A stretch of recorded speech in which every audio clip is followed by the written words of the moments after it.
In 1961 in Philadelphia, a woman gives birth in a department store.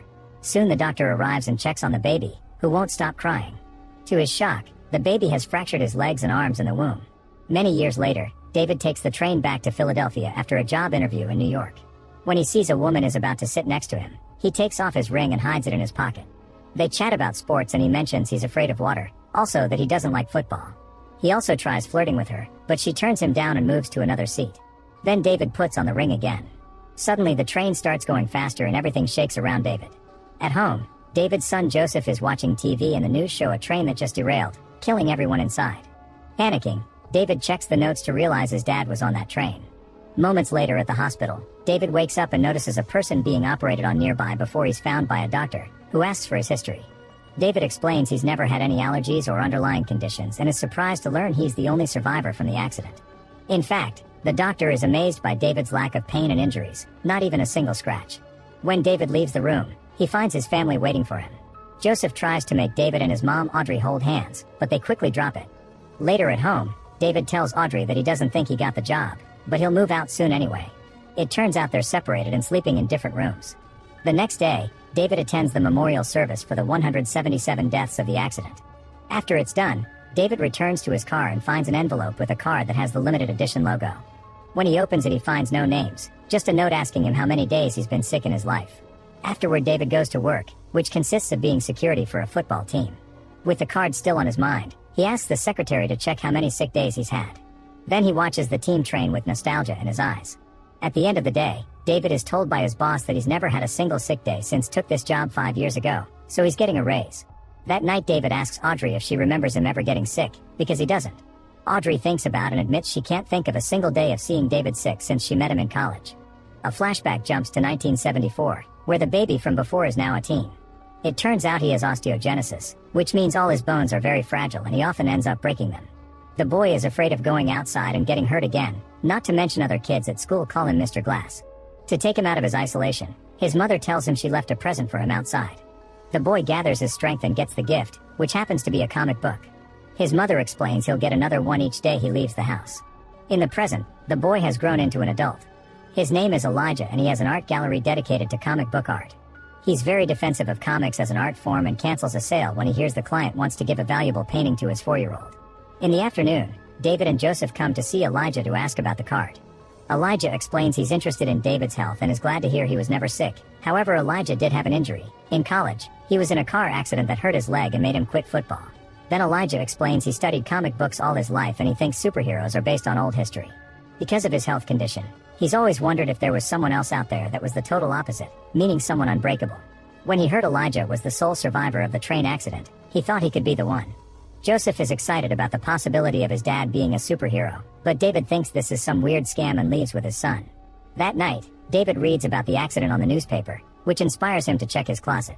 He has a gun hidden there and a folder with newspaper clips related to his life. The first one shows the start of his football career and the last one is the car accident. The vehicle is really damaged, so the fact he survived it's a miracle. At that moment he's interrupted by Audrey, who asks him if he's been with any other person.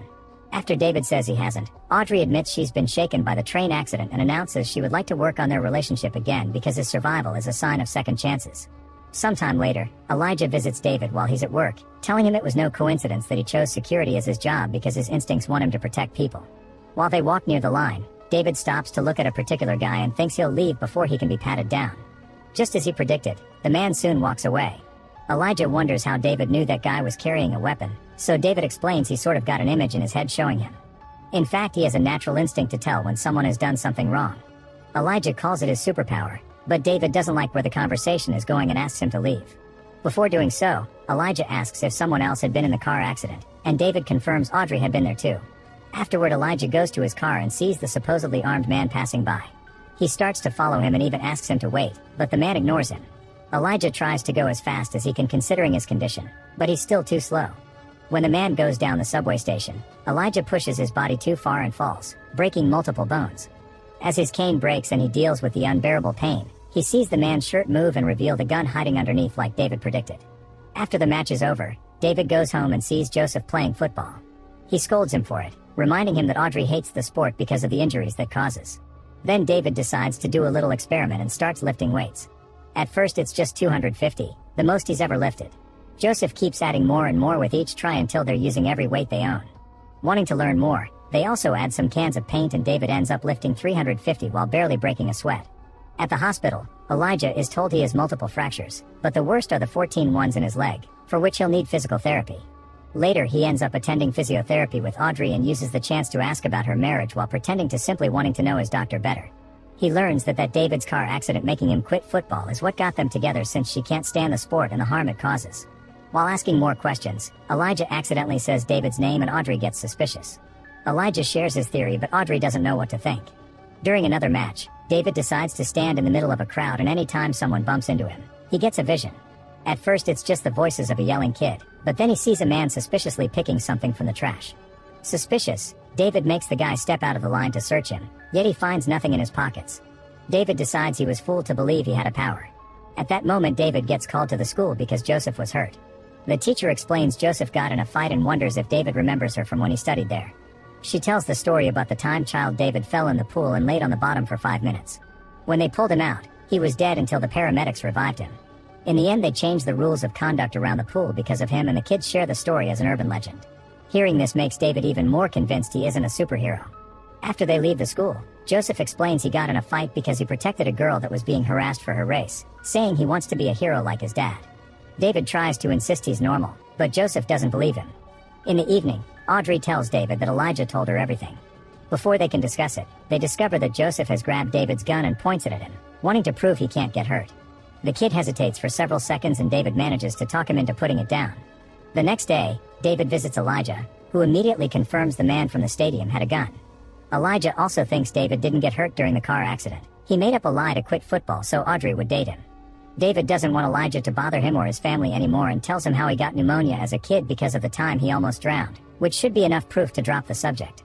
Later Elijah is at the comic book store in a not responsive state. The clerk needs to close the shop so he starts dragging Elijah out in his wheelchair, but Elijah keeps moving the wheel to make him mess up. After a few tries, Elijah finally talks when he finds the comic he wants. Meanwhile David and Audrey leave Joseph with a babysitter so they can go out on a date. They have drinks together and try to reconnect, forcing David to admit he's kept his family at arm's length because something doesn't feel right. When they come back, the babysitter tells them she picked a phone call from New York saying David got the job. However, the family assures her they aren't going anywhere. There's also a message on the machine from Elijah, explaining every hero has a weakness and David's kryptonite is water. Desperate for answers, David sneaks in the middle of the night to find the train from the accident. He looks at the destroyed car and knows nobody normal could have survived it.